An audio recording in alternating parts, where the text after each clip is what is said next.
અને ઉપનિષદોનો સાર છે. તો આજે આપણે કેટલાક અધ્યાય 6 ના શ્લોકોનું અધ્યયન કરીએ. અધ્યાય 6 શ્લોક નંબર 7.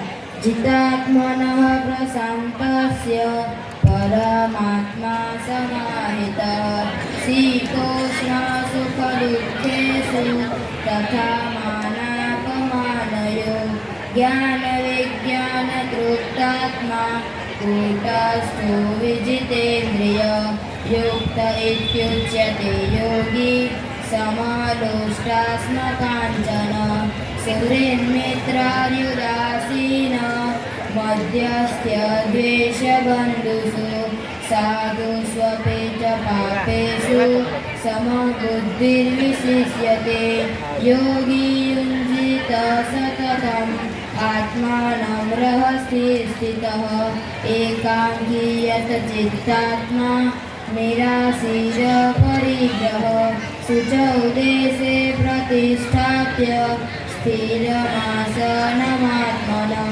नात्युच्छ्रितं नातिनीचं शैलजीर्णकुशोत्तरं तत्रैकाग्रं मनः कृत्वा यथा चित्तेन्द्रियक्रिया उपवेश्यास्यने युञ्ज्यात् योगमात्मा विशुद्धये समं काय शिरोग्रीवं धारयन्नाचलस्थिरं सम्प्रेक्ष्य नासिकाग्रं स्वं दिशस्यानवलोकयन् अस्तु।